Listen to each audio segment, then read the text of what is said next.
Good afternoon, everyone. Welcome to our all-staff training regarding safety for the upcoming school reopening.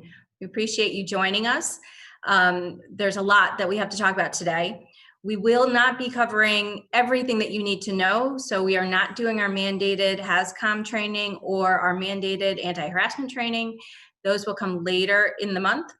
We just have so much that we really want to cover with you. And we really do need your full attention because, again, this is health and safety regarding you, yourself, your family, and our students. So there's a lot of new procedures that are going to be put into place. And we really want you to know that everything is very fluid. Things are changing. Kathy, if you want to speak to that at all, it's like every hour, it's something else. It is very true, and that will be the theme of this year. So we are obviously a highly regulated organization as a public school district, and we take our information from the New York State Education Department, as well as the New York State Department of Health and the Albany County Department of Health. We have been awaiting updated guidance from the New York State Department of Health since August 22nd. It has been, it's tomorrow. So here we are on September 8th, and we do not have the updated guidance yet. We have more updated guidance than we had in July, but we will present what we have now. But please understand that we may have to send you different information as it comes out to us. And it will be important that you are up to date. We will highlight those in emails, and we will send you fact sheets as they become available. But we are giving you the best information we have as of right now. Very good. Then also at the end of this wonderful training, I will be sending you out a link to a Google quiz. So you will need to complete the Google quiz. You will need to score at least a 75% in order to pass. And that will give you credit for attending this training. If you, for some reason, fail, you'll need to redo the quiz, or this will be on YouTube, so you can watch it again and score until you get it correct. But we really need to make sure that everyone is certified that you have gone through this training. And just so you know how quickly things do change, the governor just about an hour ago just announced the updated list of states that are restricted and not. And he's added Delaware, Ohio, West Virginia, and Maryland. So for all of you that were planning to go to any of those 4 states, they're now restricted. But the good news is Puerto Rico and the U.S. Virgin Islands are now off. So go travel to the Caribbean if you like. So let's get started. So the first topic we want to talk about are masks. So masks are going to be required by everyone. So all students, all staff. The only exception will be those students that have a medical reason why they cannot wear a mask. And it's not just a parent saying, my kid or my student can't wear a mask. We need doctor's information. It needs to be part of their IEP if they're special education, but there are some hoops that have to be jumped through. And then certainly all staff need to wear a mask. So the masks themselves can be ones you bring from home. So if you have a wonderful cloth mask like these, that's totally fine. If you need a mask or want to wear one of these wonderful disposable masks, that's okay as well. Just make sure that when you put it on, it covers your nose and mouth. Make sure you pinch it and make sure everything is covered. Once you're wearing that mask, in order to take it off, you want to make sure that you do not touch this front part because that's where all the yucky germs are. And you're going to take it and then dispose of it or launder it. So again, don't take it off and be like all over it because now your hands are contaminated. So if you are in a room by yourself, so right now I'm in my office, Kathy's in her office, we're by ourselves, we are not wearing our masks. However, we have them handy in case somebody does come in. So if you are in a room you are by yourself, you do not need to wear that mask at the time, but make sure you have it with you. And then certainly if you get up to go down the hallway or whatever, you are wearing that mask or you have it handy because you want to make sure that you're covered in case you run into someone else. As Mr. Kaur said this morning in his opening address, I wear the mask to protect you and you wear the mask to protect me. Kathy, do you want to talk about students and wearing masks and how they can Sure. So as Jenna mentioned, the only students who will be allowed to not wear masks are those students who have an accommodation. They will have to go through, you will be notified either by a special education administrator or by a building administrator of those students. Right now, that is very few. We want you to know that there are fake cards out there that say, like, my doctor says I don't have to wear a mask. Those are not acceptable. If a student shows you one of those cards, you need to send that child to the office. Their parents need to go through the proper procedures. So those cards are out there. They're easy to print out from the internet. Don't be fooled by that. So one of the things I think we're all getting used to is the idea of wearing your mask for extended periods of time. We've all been wearing them since the summer, or since before the summer actually. But for many of us, if you were working from home, if you were on your summer vacation, you weren't wearing them for 2, 3, 4, 5 hours at a time. You might wear them to go out to the supermarket, which is a very different story. You probably think of all the times as soon as you get in your car, you take your mask off. So we have to understand that part of what we have to do is help students to build stamina to wear the masks all day long. That's not going to be easy, particularly for our younger students. So we have talked about, and we'll talk about a little bit later, mask breaks. I'll be sending out a fact sheet just on mask breaks, what they are, what they can look like, how you can do them. But the bottom line is this: all of our students have to wear masks. We have to be able to enforce social distancing, and we have to encourage good, healthy habits when it comes to hand hygiene. The state says you have to do one of those. We are doing both. So we will be 6-foot social distance. Now, according to the stated guidelines, that could be enough.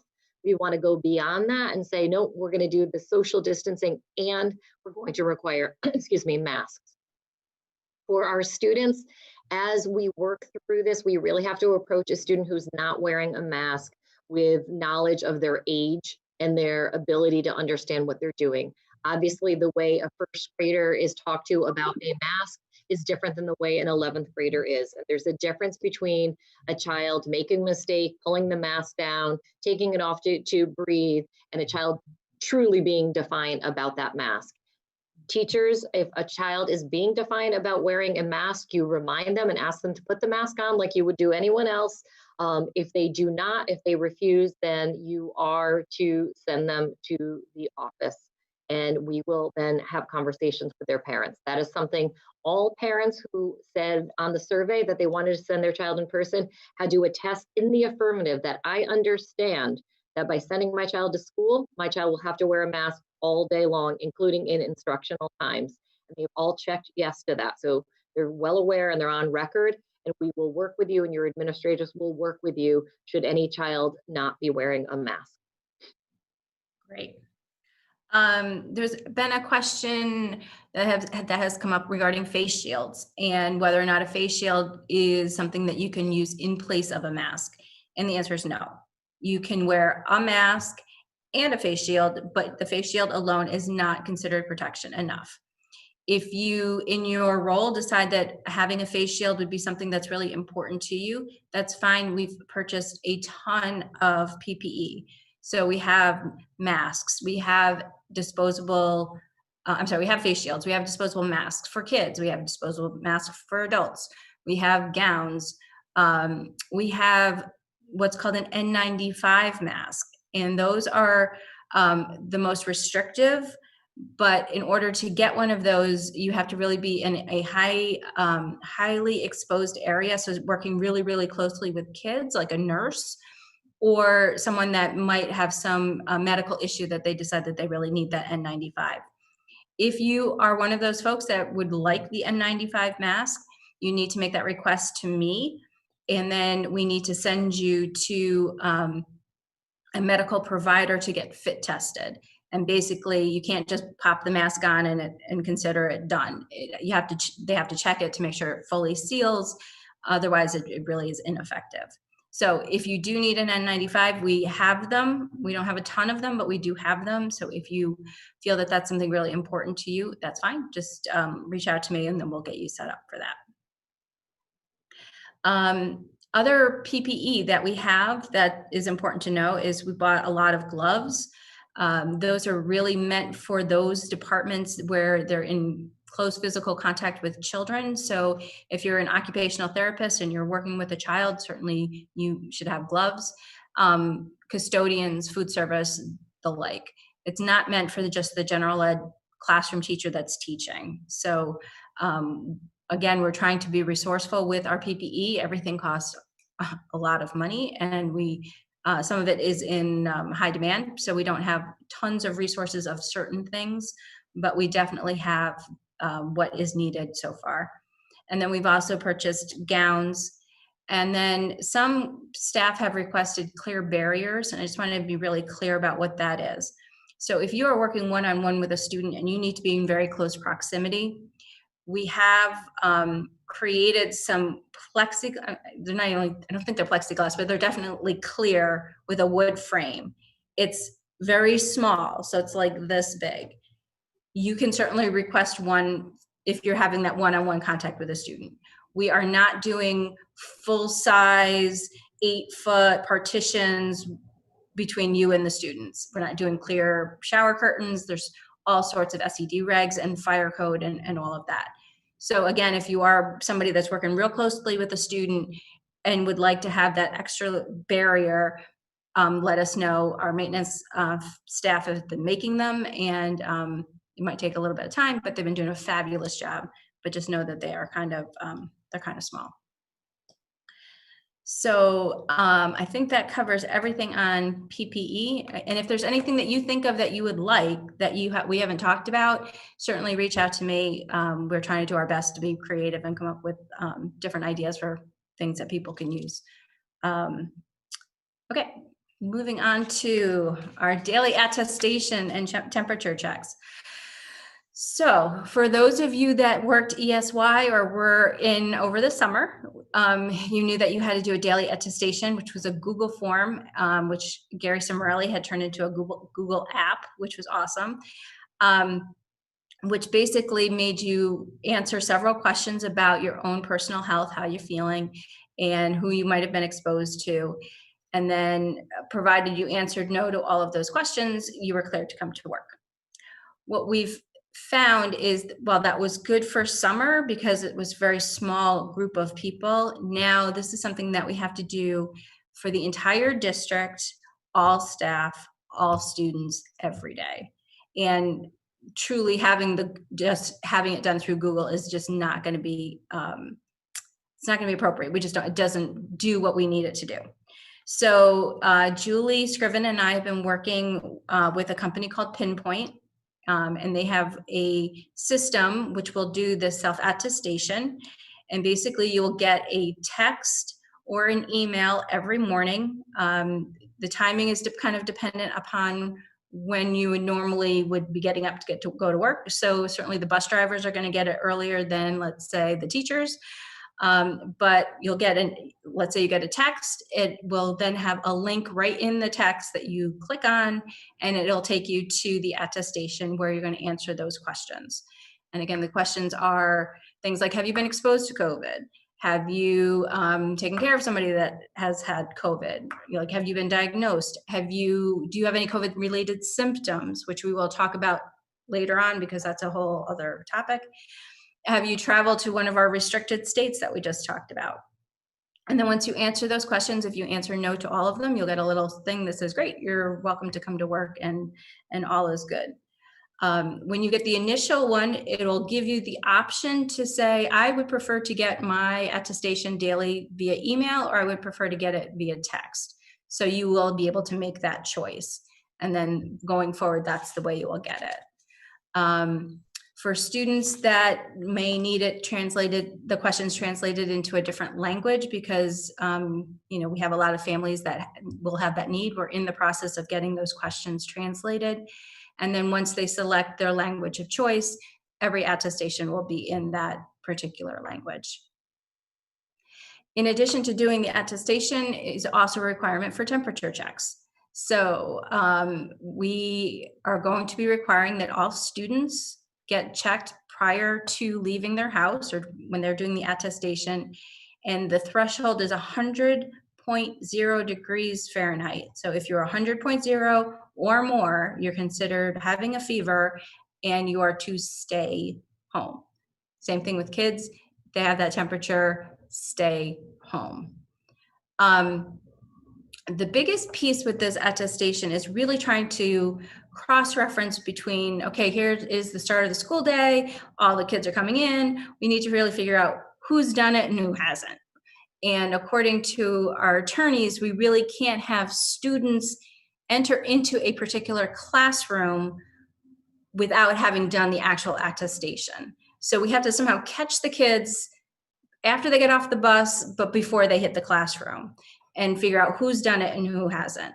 And that's really where this pinpoint software comes into play, because it bounces back against Infinite Campus. And our goal, and right now so far so good, is that every classroom teacher will have online real-time access to their student roster of, let's say, 15 kids. And of those 15, these are the ones that did the attestation, and these are the ones that didn't, for whatever reason. Mom forgot, whatever. And if the student did not do the attestation, then that student will be directed to a different part of the building, most likely the cafeteria, where they will be checked by a trained professional. And then hopefully, if they're clear, they will get sent back to the classroom to begin the day. Ooh, talking a lot. I can jump in. Please, So thank you. that is, for teachers, that is really a big piece where we need your help. We just don't have, there's one office secretary, there's one administrator perhaps in a building. So in order for us to do this, another reason we went to the app is we can have the students sorted by their homeroom teacher. So whether you're an elementary homeroom teacher or you're a secondary homeroom teacher, your class list will pre-populate, and you can see right at the door to your homeroom, okay, here comes Jenna, and I can look and see, yep, Jenna does not have that. And each building principal will tell you where that child gets sent. That child will be seen by a nurse who will check the temperature and then just do a quick visual screening, make sure there aren't any other symptoms, and then clear that student in order to go back to school. We'll also be able to keep records about, is there a certain family where the child comes in day after day? We all get busy. Some mornings, certainly a family's going to drop the ball. That's just human, and that's okay. But if we see a pattern, then we will follow up with that family. The district has purchased thermometers in case there are families that don't have the means and they don't have a thermometer at home. And we can also find out what the problem is for why the child cannot get screened every day.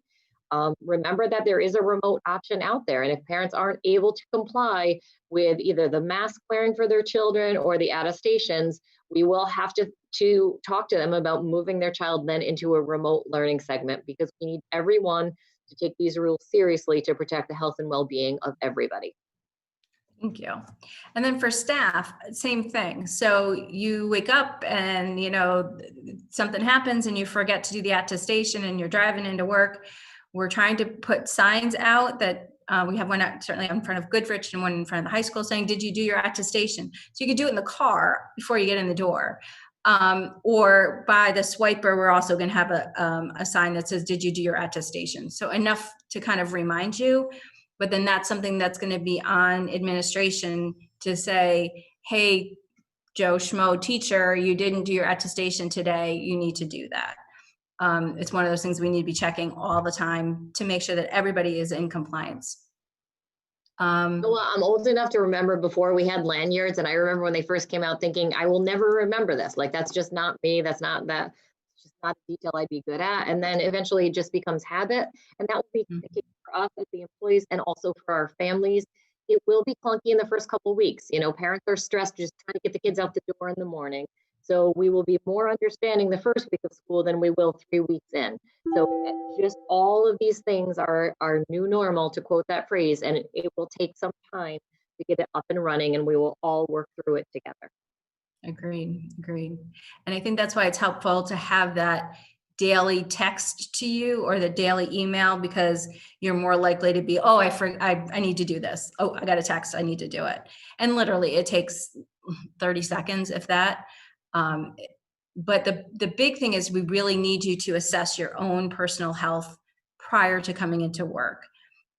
Because if you have any of the symptoms that are COVID related or could be COVID related, there's a whole procedure that we have to follow about that. So the one last piece with this, and we're still working through this, again, a lot of it is work in progress, are those families that may not have like a smartphone, or they may have, the child may have a Chromebook, but maybe, mom doesn't know how to use it or isn't able to, or whatever.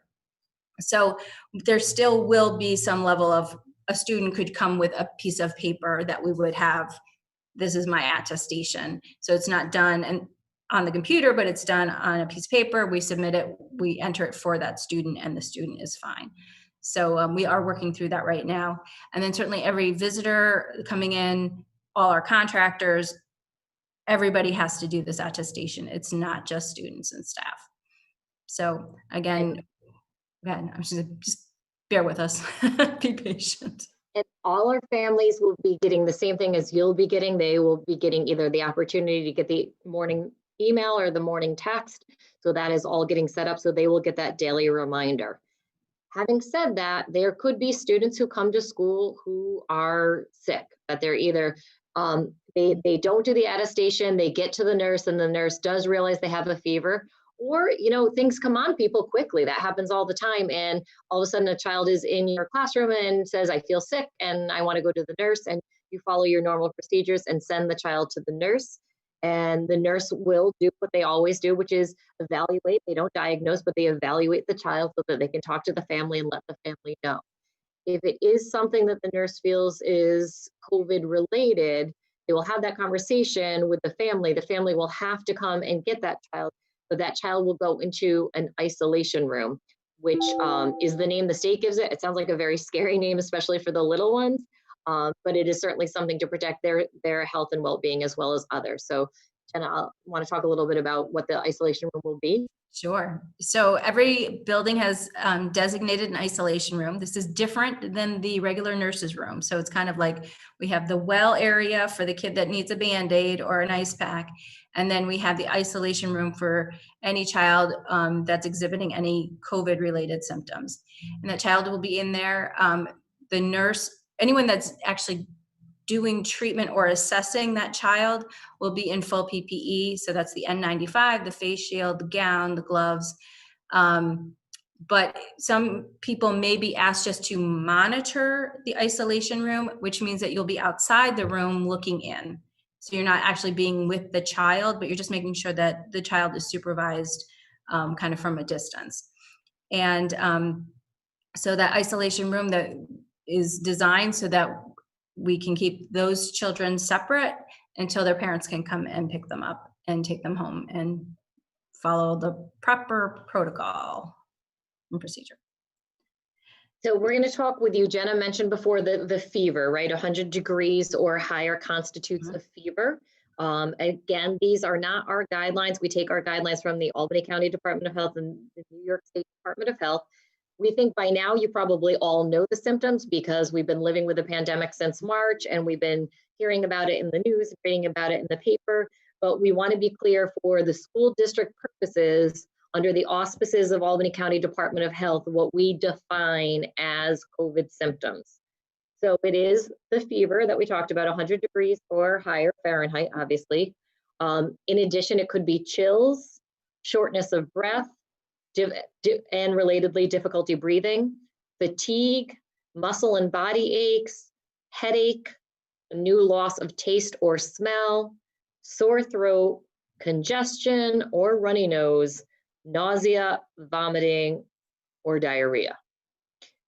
That's a pretty big list of symptoms. Yes. And that is a list of symptoms that probably accompany a lot of different illnesses that affect us that have nothing to do with COVID.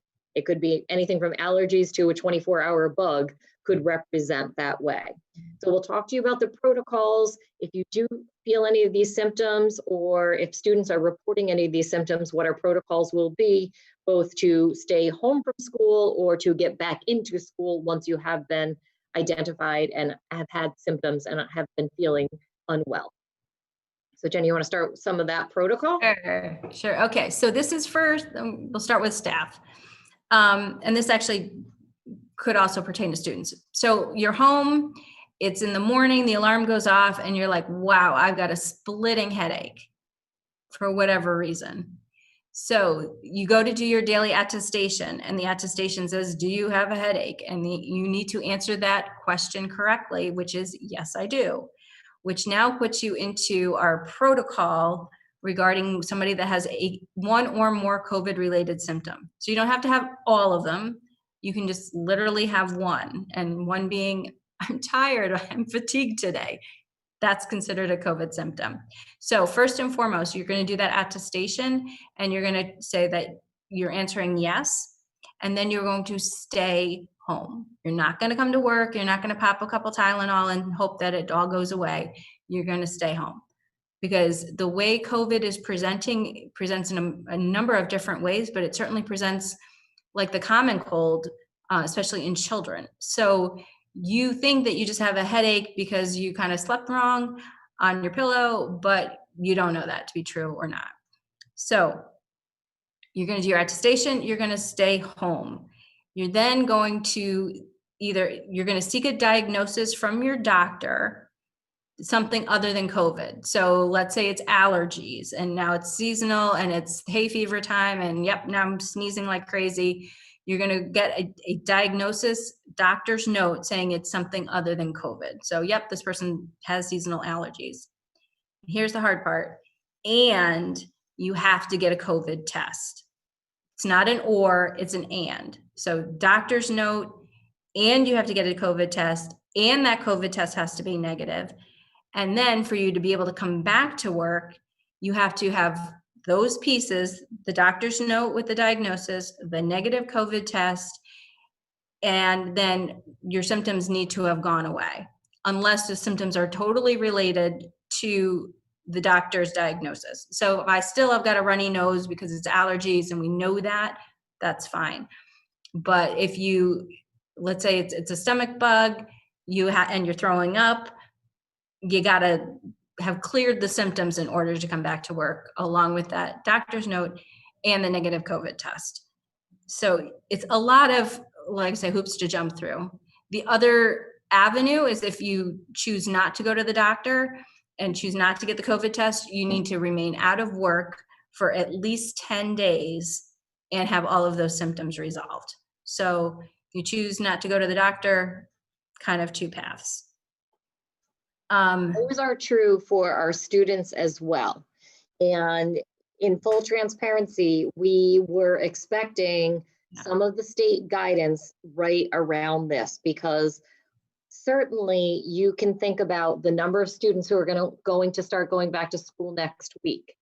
And if each child who has any of these symptoms has to go to the doctor and get a COVID test, we will overrun our healthcare system. Mm-hmm. We will absolutely overrun our healthcare system. I think that our Albany County, Dr. Whalen, who is in charge of Albany County Department of Health, is incredibly smart, incredibly conservative, but also understands the weight of this. So this is one of the areas that we thought we would get differing guidance on. It is, Jenna is 1000% correct. The guidance from the state as of today, and they've been very clear, people have questioned whether it was doctor's note saying Kathy has allergies and COVID test, or doctor's note or COVID test. They came down very clearly and said and. So as of right now, again, these are not our rules. We are following the rules that have been set forth by the state of New York. So we want to be clear on that. We've been clear with families. We have a list, and the nurses will have a list of all the places that give COVID testing and what fees are associated. We know there are families who may not be able to pay for a private COVID test, and there are places certainly where they can go without a copay. We'll make all that available to our families. But this could obviously result in a high degree of absenteeism, clearly. Without question. And we have been talking to some of the local providers that do COVID testing. And right now, if you are not mandated by the Department of Health and you just need to get a COVID test, the results are coming back like around 5 to 7 days. So you're again waiting for that diagnosis. There is a rapid results COVID test, which you get the results like in 15 minutes, which is great. It's being beta tested in different parts of the state. It's not here yet, but there is a place in Latham that hopes to have that up and running, hopefully sometime by the end of September. So if that's the case, then that will be very helpful, because that's half the problem is you're just waiting. Your symptoms may have resolved themselves and you've got that doctor's note saying, yeah, you just had a stomach bug, but without having that negative COVID test, we're still in that limbo land. One of the questions that we are getting is, okay, so I wake up, I have my headache, I now have to wait for my COVID test. Do I get paid? And the answer is, for the first, if you have COVID symptoms, so headache being one, and you're actively seeking diagnosis, so you went to go get your test, then you will get paid full pay for a total of 2 weeks. So it's either until you get your test back and you get that negative result, and let's say that was 5 days, great, you get paid for 5 days, you don't have to use your accruals. You now have the remainder of those 2 weeks to use if you have to do this again. But if for some reason you use up that entire 2 weeks in doing this, I've got to get a test and I'm waiting and all of that, once those 2 weeks have expired and you used all that time, then you have to use your accruals. And that's because part of it is covered under the New York State and New York State Paid Sick Leave Act, which is the 2 weeks. And then once that's done, the only other option is to use your accruals. So we will track that, but it's important that you know that as well. The other piece that I just want to mention too is for students. So if a student is ill and the parent calls the student in to the main office saying, my child's not coming in today, they can't just say my child is sick. They need to say what those symptoms are. So my child is homesick and he's got a headache and a runny nose. And that will cue the school nurse to then follow up with that family about that. So the child might have broke their arm the day before and yep, Johnny's not coming in because he's, in a cast for today. Fine, we're not doing the follow-up. But if it is any of these COVID related symptoms, then we will be following up with the school nurse, again, to put them through this same protocol that they need to get the diagnosis, they need to get the COVID test, and so on, or wait the 10 days. Also with a doctor's note with, for example, something like seasonal allergies.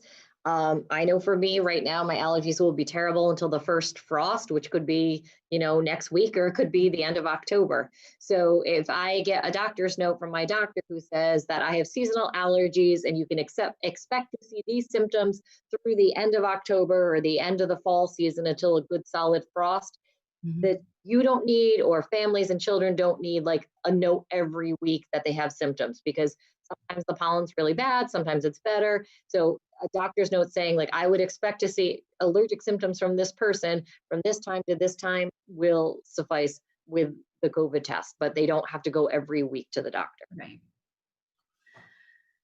Okay, so I want to talk about potential COVID exposure. So in order to be considered what's considered a direct contact of somebody that might have had COVID, there's certain criteria that need to be met. And this is criteria defined by the Department of Health. So you must have been within 6 feet of this person and for at least 15 minutes. So when we talk about if there's something that happens and somebody's diagnosed with a positive case of COVID, that doesn't mean that every single person in a particular, let's say, school closes or it gets quarantined. It's going back to that, who are those direct contacts, and getting that information to the Albany County Department of Health, who will then do the contact tracing, and they will be the ones that are ordering the quarantine and ordering the COVID testing of those individuals. Certainly, if you hear, if something happens, we're certainly going to inform the district that we have a positive case. We're not going to identify who that person might be.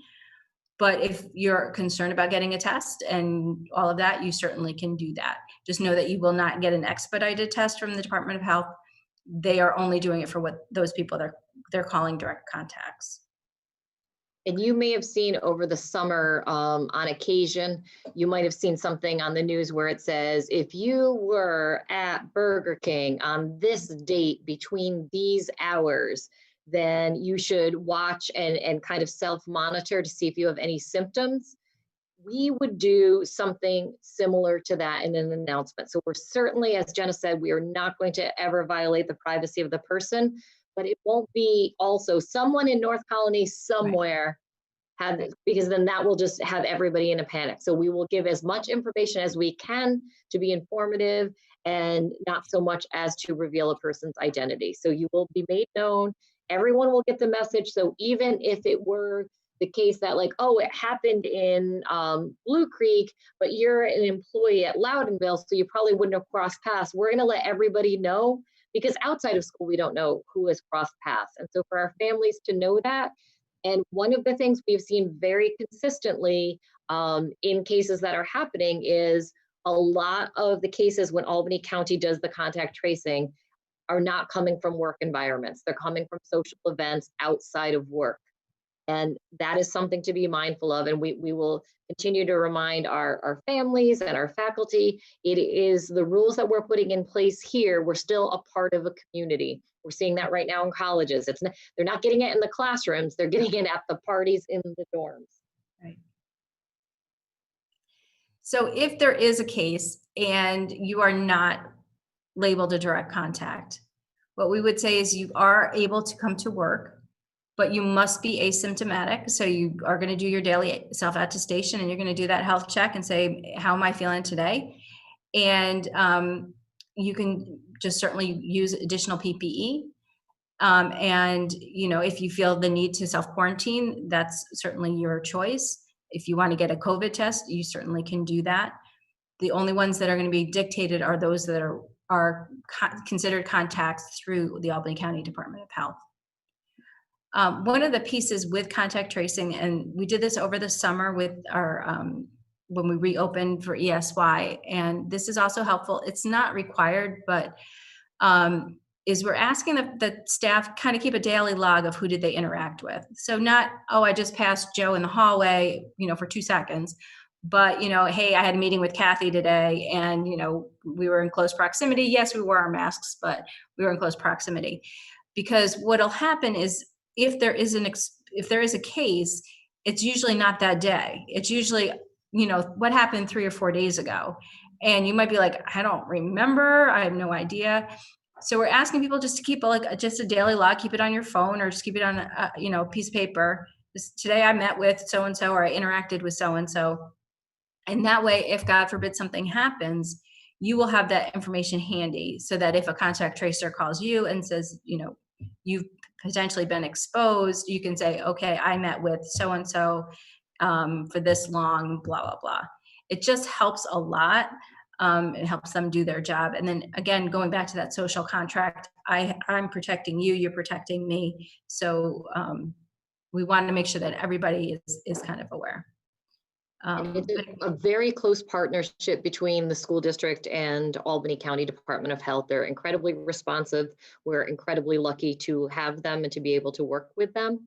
They do employ the contact tracers. As Jenna said, we are not the contact tracers, but we are a helpful source of information. So if they call and they say, we need to know information about X, Y, and Z, remember, they're protecting the person's identity too.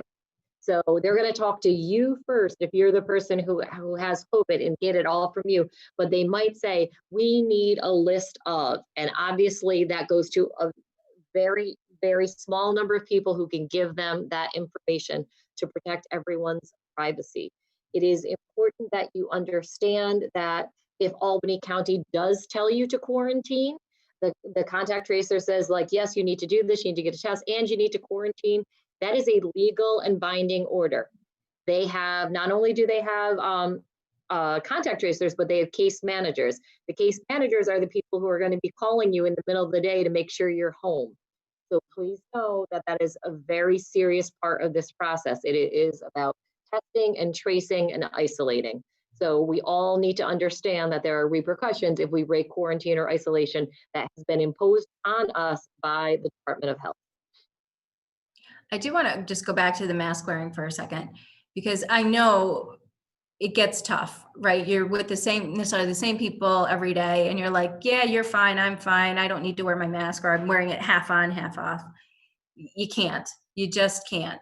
And one of the things that's going to be really important is people have to take some initiative if you see someone that is not wearing a mask. We're not asking you to be defiant and like, put on your mask, but politely address that person, please put your mask on. Again, you're protecting me, I'm protecting you. We're not looking for people to report, people that are violators, but we're asking everybody to hold each other up, just like we do with like harassment and discrimination. We're all trying to be this group of professionals. This is a professional responsibility that we all have. And wearing a mask and making sure that everybody knows that that's really important is going to be just is going to help keep everyone safe. And that is ultimately the goal, is we want to keep everybody safe.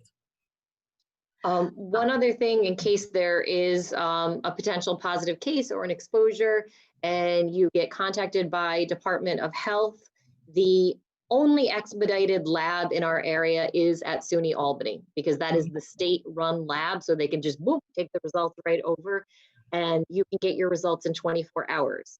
If the Department of Health says, hey, there's something in North Colony, Jenna, you need to go get a test, Albany County Department of Health will notify SUNY so that her test can get expedited. If you, however, feel like I think I'm symptomatic, I think I'm sick, I'm going to go get a test, you are welcome to go to SUNY Albany. You will not necessarily get expedited results. So they save the expedited results for cases where they're really worried about a cluster.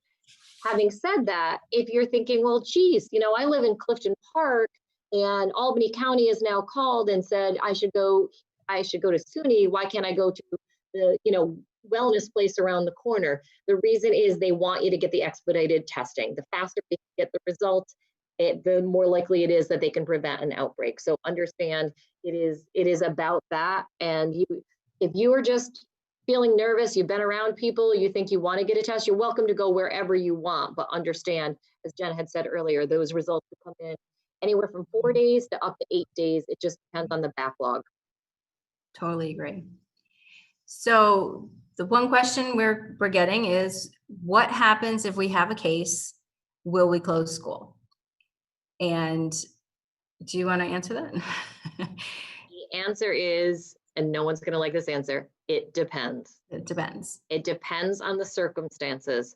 So what will happen is Albany County, obviously, either someone will call us and say, hey, I tested positive because something happened, they got their own test, or we will be notified by Albany County. Whichever way it happens, the school district in Albany County will talk immediately.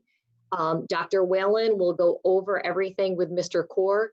They will look at what the likelihood is, how many people might have been exposed, how many people might have been impacted. And Dr. Whalen will be giving advice to Mr. Core. And then he is the one who ultimately says, okay, we are now closed, or this building is closed, or this grade level is closed. It is not an automatic, again, because of, if you think about the incredibly low rate we have had in Albany County since the pandemic has come under control. We've been over a month at less than 1%. So there are lots of people with cases who are coming into casual contact. It is that as they define a contact, and then they contact trace watch. So you might have heard over the summer that there was a daycare center at Albany Med that they closed for 2 weeks. The reason that happened, quite frankly, is they identified the contacts, they started checking some of the contacts. Some of those contacts then tested positive. So when they get a couple, they say this could potentially be a cluster. Let's close for 2 weeks, which is kind of the isolation period for what we expect for the virus to be able to shed and spread. Relatedly, with our summer program, they did contact tracing, they did lots of testing. There was no spread. So it ended up that, many of you know, there was a fire unrelated at the high school, so we had to close down the program anyway. But they had determined that there was not a cluster, and that's what they're always looking at. They're looking at the clusters, they're looking at the numbers. Dr. Whalen, we quote her by name all the time because she's so responsive to us as the district, but she has an entire team of epidemiologists working with her. She has a team of nurses who work with her, a team of contact tracers who do the investigations, and then a team of case managers. So it is a robust department who has been doing this work since March, and they are very confident in their abilities, and they've only gotten better over time. I agree. And I think it comes back to following the protocols, using the PPE, washing your hands, socially distanced, all of the things that we keep saying we're doing, and doing more than necessarily the guidance says that you have to. We're going above and beyond. That's what is going to not get us a cluster, we hope. And let us be clear that, at some point our governor started saying a lot of things about schools, and, schools need to have a testing protocol and schools need to have a contact tracing protocol. And it kind of blew up the whole world. Like, first of all, we're not certified to be healthcare providers. We legally couldn't do that. We can't give the tests. We can't contact trace. In order to be a contact tracer, you have to go through specific training. You have to get certified. You have to maintain that certification. That is not the role of a public school. What we had to have was a clear protocol with Albany County, which we have. Dr. Whalen has worked with all of the Albany County superintendents, whether it's public or private. She's putting together a list of those protocols. We will send those out as soon as we have those. We are giving them most to you, but we'll give you the official from her stationery so that you can see that these are the state's protocols, as Albany County will be enforcing them, as we will then be enforcing them as an agency within Albany County. Right. So let's switch gears a little bit to other things that we're doing. So cleaning and sanitation. So Mark Wiegert and his amazing crew of all of our custodians and custodial workers and cleaners have been scouring the buildings, cleaning like crazy, disinfecting, sealing off rooms once they're done. They've done an amazing job of getting the buildings ready for school. Going forward, once the kids are back and staff are back, they have a schedule that they're going to keep as far as making sure that everything is cleaned and sanitized, because you can't just sanitize, you got to clean the surface first. The day lead custodian in every building will have a cleaning log, which will say when each room got cleaned and by whom. Certainly the bathrooms and common spaces are going to get cleaned more vigorously and more frequently than just the regular classrooms, but certainly classrooms will be cleaned every single day and disinfected. And for those buildings that have a switch of grade level, so at the high school where 7 and 8 go out and 9, 10 come in, there's a period of time midday where we're going to go in and clean those classrooms. We also bought a number of foggers, which are hydrostatic, that use fog and it disinfects as it goes. So those are being used in the classrooms, in the common spaces, and then on the school buses. So the school buses are also getting cleaned between runs and then thoroughly fogged at the end of the day. But there also is going to be plenty of supplies if you need them. So there'll be supplies in the classroom. So there'll be spray, there'll be paper towels, there'll be hand sanitizer, there'll be wipes, there'll be the stuff you need to make sure that your area is clean will be available to you. And if for some reason you wind up in a classroom and there isn't any, you just need to contact your main office and they will make sure that that gets to you. We want to make sure everybody has the supplies that they need that are North Colony supplies. So this is really important. So this is not for you to bring in your own supplies. You certainly don't need to do it, and you actually can't, because under New York State Ed, we are regulated as to what cleaning supplies we can and can't use. And so we have the appropriate supplies available for you. You just need to ask for them if you don't have them. But please don't bring in your Lysol wipes or your, Lysol spray, anything like that, because you just don't know if somebody's going to have an allergy to that or a student might. And then all the cleaning supplies that we do use have the safety data sheet. So if something does happen, somebody does have an allergic reaction, we know exactly what material, supply, whatever was being used, and then how to address it. If someone who brings something from home, we won't have the SDS sheet, and that could lead to problems. So please don't bring your own supplies. Uh, you want to talk about hand sanitizing and hand washing? Do. Okay, so Cool. first, that this was a big question back in March. So when we had the hand sanitizers in all the rooms, the dispensers, they were non-alcohol based hand sanitizers because that was the rule at that point from state ed.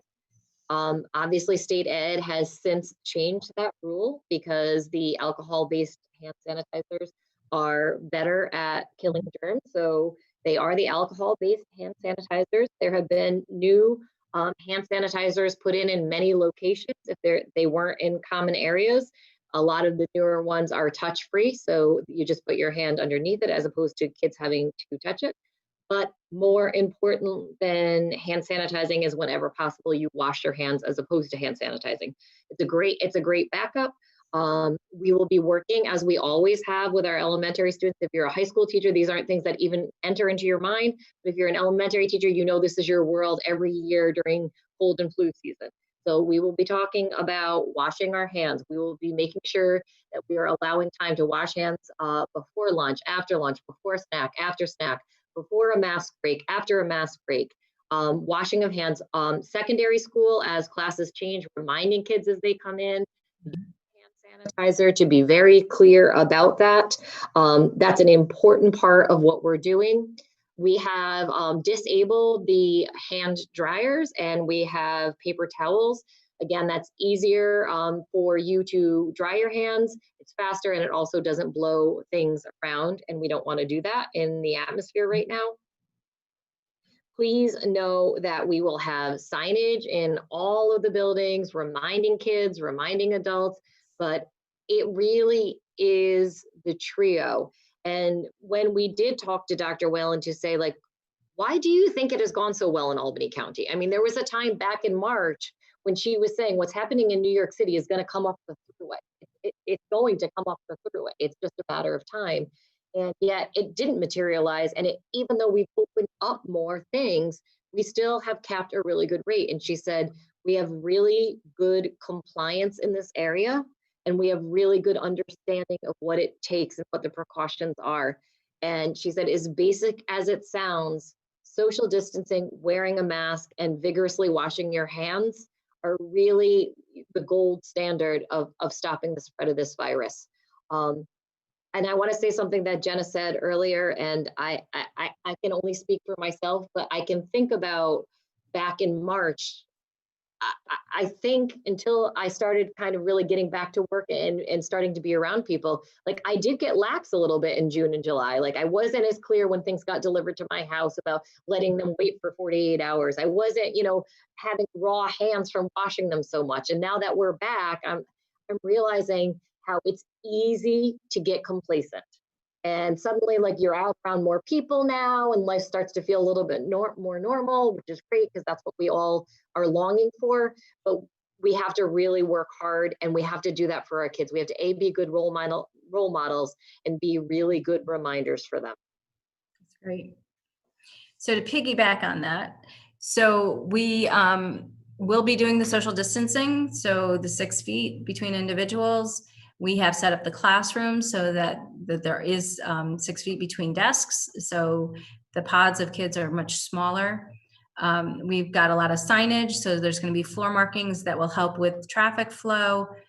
We're asking that you do not cluster in common areas. I know once everybody kind of gets back, it's like the natural reaction, like, hey, how are you? I haven't seen you. And then you want to be like really close. You gotta, again, maintain that social distance. No handshaking, no hugging. Not that you should be hugging anyway, but no handshaking.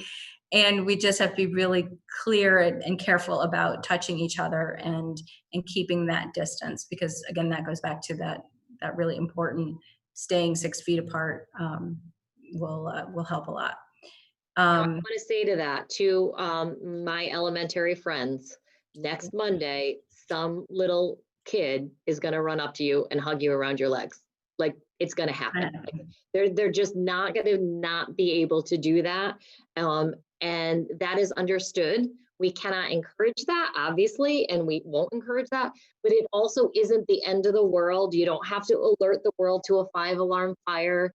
Remember, it is 15 minutes of sustained contact. So in that 1 second, yes, and then we'll continue to teach the students, but the same thing too, if you see a student, hug another student or touch another student, that on occasion that is going to happen. And we are like everything else this year, it would be like me, like not talking with my hands. It's really hard for me. You have to just work at it, and we will help the kids to work at it. But we want you to know if something like that happens, it is to be expected. We'll work on discouraging it, but also even if that does happen, like it doesn't send your risk profile through the roof, and it doesn't send the child's risk profile through the roof. We're all hugging each other all the time. That's a really bad idea. But on occasions when that happens with two children, despite our best efforts, you're not a failure. They're not a failure. We continue to work on that. And it cannot be the norm. And we are discouraging it in every way that we can, while finding good replacement behaviors that help people to feel warm and welcomed. Exactly. Because we're social beings. We want to, be with each other. The other thing, just we had some questions about clothing, and Mr. Kors made it clear that if you would like to wear clothes that are easily washable, so as soon as you get home from school, you can take them off and throw them in the washing machine, that's fine. So if being a little bit lax dress wise, makes you feel more comfortable that, in case a kid does hug you, then that's fine. It's all about like one day at a time. We got to just kind of get through. So switching to transportation, just briefly talk about that. A lot of things are very different this year. Things that we've like in the past said, no, don't do, da, da, da. Now we're saying, please do. So we've always encouraged in the past for students to ride the school bus. And this year we're like, please don't. If your parents can drive you, we're hoping that the parents will. The less children we have on the school bus, the better, just from a social distancing standpoint and being able to make sure we can clean up and sanitize. We had talked, I don't know if we're still doing this, but we talked about having juniors be able to drive to school if they have their license and we have parking. That's fine too. On the school bus, we're going to be using every other seat. And we're going to allow siblings to sit together, but otherwise it will be that every other seat. And then cleaning the bus between runs, and then that thoroughly disinfecting, at the end of the day. So again, counterintuitive, like we want them to ride the bus, but not this year. They do have to wear masks on the bus. They have to wear masks from the moment they are at the bus stop. Obviously, only the parents are there to enforce that, but from the second they step on that bus, they have to have their masks on. Exactly. Very, very good point. So classroom setup. So we talked about this a little bit. So the classrooms are going to look different. We had asked the teachers, if you don't need it in your classroom, make it go away. So all of the fun things that make your classroom look homey and welcoming, unfortunately, sometimes make it harder to clean. So we're really trying to make them as sparse as possible, just so that we can ensure that we can clean all of the spaces. We've distanced the tables and chairs so that they're all separated. You want to talk about the pods and the rotation, Kathy? Sure. So the desks will be 6 feet apart. That doesn't mean that there can't be other ways that you have the kids move around in the classroom. Like you can, if you want them to go to different places, as long as you have pre-planned that and you have markers, I'm thinking particularly elementary, you have some kind of marker on the floor so that you know that like if they're not at their desk, they can't really be on the rug because they'll be clustered together. But if there are other places they can go, that's okay. You just have to pre-plan it and make sure that the social distancing is appropriate.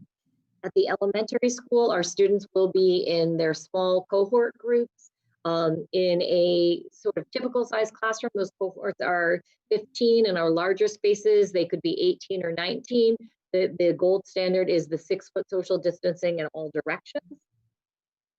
At the secondary schools, in the junior high, in the high school, at the high school building, when the students change classes, we have a system where the desks are marked so that period one, for example, you could have the kids sit in the odd rows, rows 1, 3, and 5. Then when period 2 comes in, they sit in rows 2, 4, and 6. Um, so that, and they are marked in the building so that kids aren't sitting in the same desk that somebody was just in 2 minutes ago before the change of classes.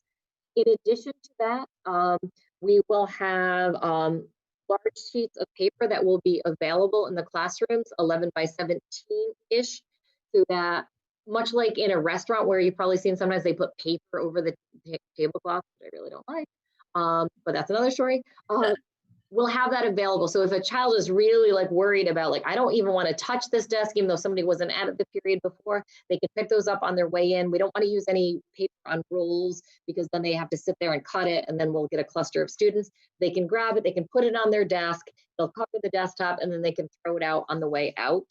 I'm not sure many students would take advantage of that, but it's certainly there. We can also remind them to sanitize their hands before class, sanitize their hands after class. For elementary students, they will be eating in the classroom. We will not be sending kids to the cafeteria. We don't want larger groups. They can eat at their desk and take their masks off because they are 6 feet apart. So remember, it's supposed to be 6 feet apart or masks. We've been doing both. So in the time where they're eating a snack or they're eating their lunch, they're still 6 feet apart. They shouldn't be running around the room or getting close to one another. Because of that, all classrooms in North Colony will be peanut free and tree nut free next year. So snack, we've talked to parents about that. Food from home, those any peanut products or nut products cannot be brought in order to make sure that everybody is as safe as possible. Our secondary students will have the option to have a grab and go lunch or breakfast, depending on the time of day that they're in, and those will be available to students. The federal government has announced this year that through the end of the year, lunches will be free. School lunches will be free. So there may be students who are taking advantage of our lunch program. And so they will have the ability to grab lunch. If you are in the high school, they will grab it on their way in. So in that sort of homeroom period that bleeds into period one, some kids may be eating their lunch.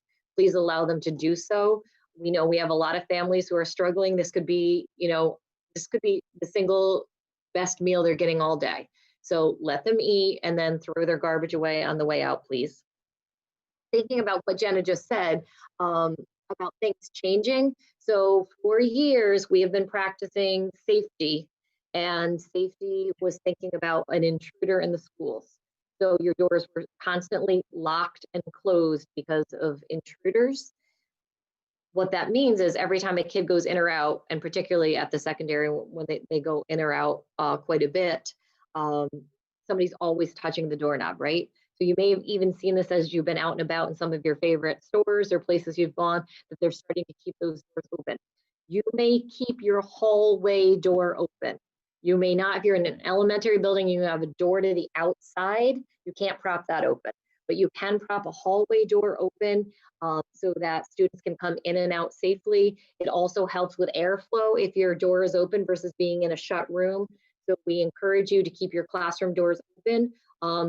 For those of you who are loud talkers like I was as a teacher, we just have to be mindful of that. But it is something that is different than the way we've been trained recently. But again, in the pandemic, it is one of the recommendations. Our custodians will be going through all day and hitting those high surface areas, but that's one way that we can make it a little bit easier on everyone. That's I'm great. going to go right to mask breaks since we're on the same thing. I'm going to be sending out a separate sheet on mask breaks. So I won't go into it all now because there's a couple other things we have to go over.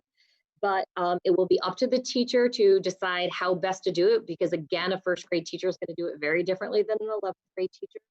For elementary students who are in the same space all day long, we would encourage on a day like today, that's nice weather, that you take the kids outside for their mask break. First of all, it's just good for them to get out of that room.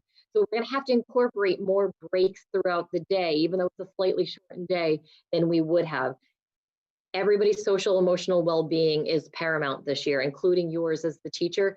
So please try to work that in and work in a mask break that's outside.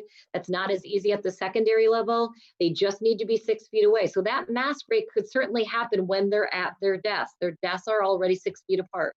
So you could do it for the first, 5 minutes if you're going over what the homework is, or at the end of class. Just not a time when it's interactive, not a time when there's a lot of talking, not a lot of time where there's discussion going on. We will talk about that and we will go through what that looks like. Something important to think about, that where does your mask go when you are on a mask break?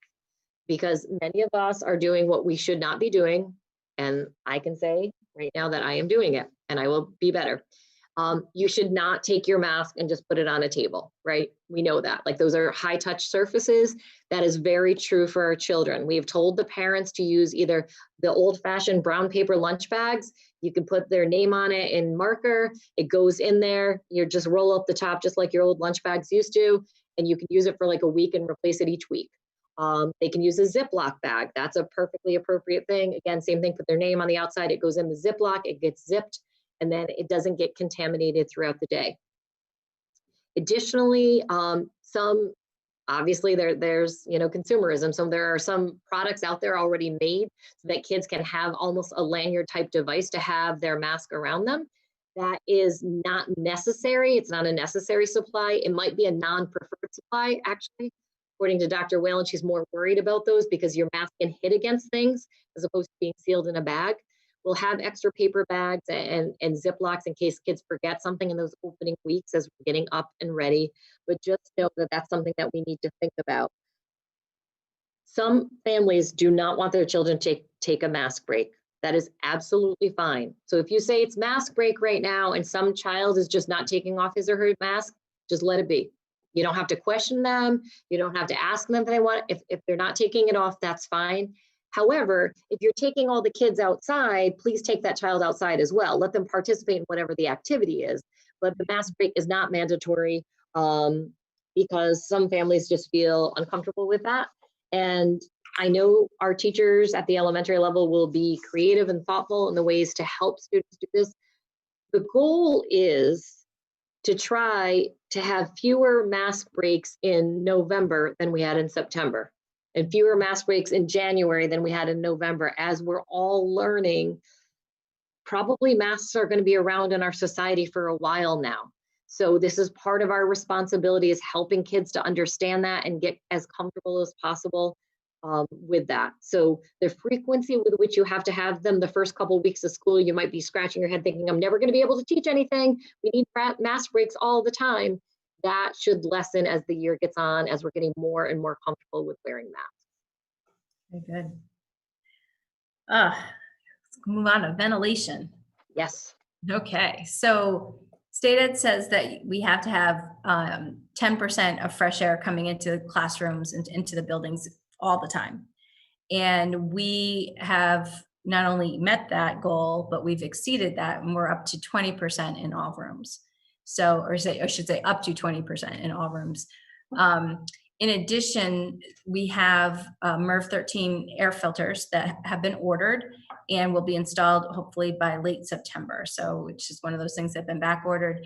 Again, and not something that was necessarily totally required, but we're doing it because we think it's important. And again, going along with what Kathy said, as far as guidance that's different than in the past, keep your windows open as much as possible. We're trying to get more fresh air circulating in. Propping those interior doors open is okay. We know it's against fire, but we're to the lesser of two evils right now. So again, trying to keep as much air circulation as possible. Exterior doors, though, absolutely have to stay closed. So that is definitely a safety issue.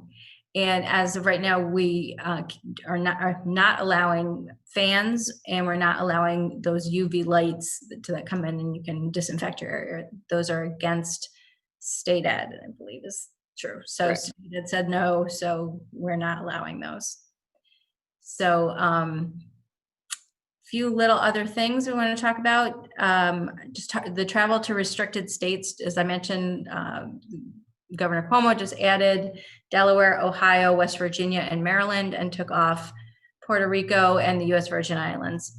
And for those of you that were doing the attestation over the summer, part of the attestation listed all the states, but because they keep changing, there's a website you can go and you can see what states are currently on the restricted list. And just know that if you go to a state and let's say you went to Delaware over the weekend and you're not coming home until Wednesday, and it's when you come home, if that state is on the restricted list as of that date, then you must do the quarantine for the 14 days. So travel is probably not advised, especially the way that the list keeps changing. But if you are able to work remotely, if you have that ability, then that is considered part of your quarantine. You obviously still get paid, but you're actually working remotely, but you can't come into the building. So it's just really important that if you do travel, you should keep an eye on what the infection rate looks like at that state and see where they're at. Some states haven't been on at all. So it's just something to be really aware of. Jenna, if someone does travel to a restricted state and then has to come back and does have to quarantine, and they've traveled for whatever personal reason, does that quarantine period get paid? It does not. Governor Cuomo has said that because you're traveling for vacation purposes or non-work related purposes, then you don't get paid through the state. You certainly can use your personal time for those of you that don't have vacation. So our 10-monthers can use your personal time. You can't use your sick time because you're not sick. But if you're a 12-monther, you can use your vacation time because you have that available to you. So again, it's just something to be really mindful of if you're traveling, that is the state's regs right now. And I guess the only other pieces I would just like to reiterate is we're all working through this. I am the COVID coordinator, so I'm learning all about this more and more each day. We don't have all of the answers. We're trying to do our best. So I say grace and patience, please. The big thing is if you don't feel well, please do not come to school. I know a lot of teachers want to be like, or custodians or whatever. They just like, I've got to come to work. I've got to be there. We're only going to send you home. So please, that social contract, I protect you, you protect me, you're not feeling well, please stay home. And just a reminder, if you are a brand new teacher to the district, in addition to the 14 days that you might get if you are forced by Albany County to quarantine, all of your sick days are loaded up front. So you do have sick days, and that is true for all of our 10-month employees. In September, it didn't used to be this way. So if you're a long-term employee, you might remember you'd get like one and some fraction each month of the 10 months. Now we just upload them all up front. So you do have a sick bank balance. Even if you were down to 0 last year, you came in and you got, I think it's your 14 days right up front. Plus you have the quarantine time. Hopefully we never need to use that. But we can't say enough that we need to err on the side of caution. We need to err on the side of caution. And you do know that there are cases where somebody will write in and say like, yep, Johnny has strained vision and he is likely to get headaches. And it completely makes sense. And you may know that about yourself. You may have something with your neck and that gives you headaches. Okay, we understand that. But if you have any of these symptoms that have come on, that have anything, we can't say enough, even if it means, and I'm just going to put this out there, that you went to a Labor Day party last weekend and you don't now want to say anything because suddenly you feel sick and you don't want the world to know like, oh, I kind of shouldn't have done that and I did.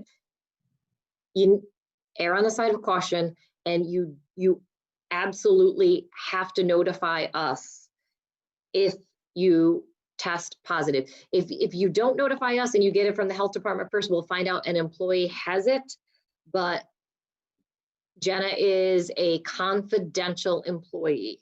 So you let her know as the COVID coordinator, either that you're awaiting a test, even if you're suspect and you say, I was sick, there is no judgment here. We want everybody to engage in low risk behavior, but we also don't want people who might have done something and on the other hand, rethought it later. That doesn't matter, right? What matters is everybody's health and safety. And Mr. Core said it this morning, we've never been more in this together than we are right now. It is ironic that we are as physically far apart and yet as linked together as we have ever been. And we're all depending on each other to do the right thing. And I know that we will, and I know for many of you, the anxiety is that there are 6,000 kids in this district, which means there are about 5,000 families in this district. And we are relying, this is the interdependence of community. And we will work through this. We understand that these are very strange times, and a lot of us like certainty. We're planners. We like to know when things are going to happen, how they're going to happen, what it's going to look like, sound like, feel like. And there's just a degree of ambiguity this year that will be unprecedented. We are living in the shades of gray, and we just have to get comfortable with that. We won't always have the answer on the spot, but we will always promise you that we will be truthful with you, and we will do everything possible to get you that answer as quickly as we possibly can. And don't be afraid to ask questions. Take the advice that you give your students. If you're uncertain and you have a question, just ask, because sometimes, we're all looking at things and we're all going 100 million miles, and somebody asks a question, we're like, oh, how did none of us think of that? So that's another way we all have each other's backs. We have each other's backs, we care about each other here, and we take care of each other. So thank you. Well said. Thank you. So with that concludes our presentation. I will be emailing everyone a link to the Google quiz.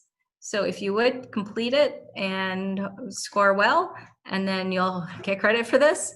If you don't do it, or you don't pass, you need to do it until you get it right, because we need to make sure that we have compliance, that everybody's taking this. And I will have the fact sheet on mask breaks, a sentence I never thought I would utter. I will have that out to you first thing tomorrow morning. Okay. Thank you, everybody. We appreciate your time and attention. Thank you. Take care of yourselves and take care of each other. Take care. Bye.